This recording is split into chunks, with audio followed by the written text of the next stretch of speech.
Welcome to Unsportsmanlike Conduct. Trevor Brew and Tommy Morris with you. Madison Bumgarner has made noise over the last few days. Tommy, he wants to participate in the home run derby. He's got 13 career home runs.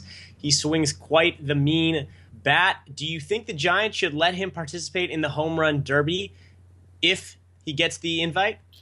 I think they should let him do it. I understand they're worried about swinging him, getting tired, that kind of stuff. But if he does a home run derby, maybe give him a pass and the All-Star game don't make him pitch.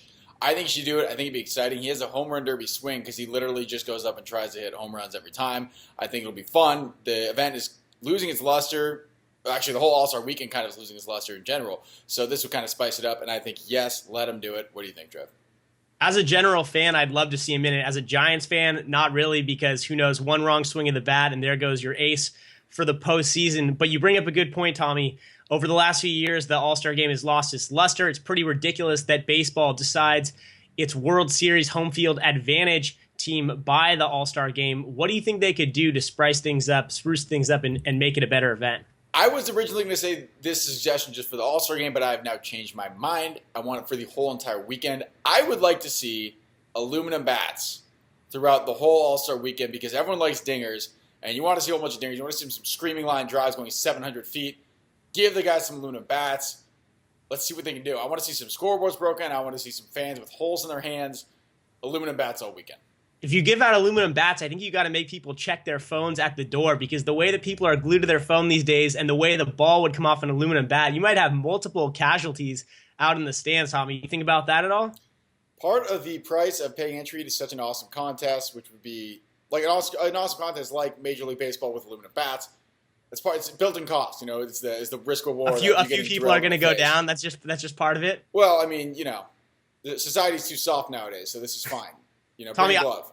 I want to go outside the box a little more. A few years back, we talked about how Japanese baseball was really ahead of the curve. They had beer girls in the aisles with mini kegs on their backs serving beer in the stands, and we've always really thought they've just been the leader in the baseball space. And I don't see the beer keg girls here in America. I think we have to go back to where it all started, and Japanese baseball. They have a promo they just ran for a new movie coming out with Kyoko and Sadoko, if I've got it right, which is actually the girl from The Ring and the boy from The Grudge. So I think what you got to do is, it's so ridiculous. They brought these people out to throw the first pitch to promote the event. Let's have all the players dress up in movies that are coming out this summer. Summer blockbusters kind of hit a dip. There's a lot of crappy sequels coming out. We've got Independence Day 2. We've got, what else we got on the plate? We've got a Star Trek movie coming out, a new Tarzan movie. These movies need the limelight. They need some promotion. So let's pair them up with players. What if every player had to dress up in a ridiculous costume? You might not even know who's who. Get Bryce Harper out there in a Tarzan costume. Just pair it all up. Get some money to charity. We love charity, Tommy.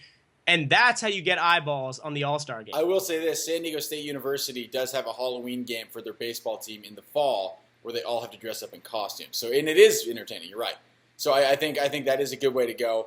And it would be kind of cool to have all the players hide their identities and try and figure out who they are.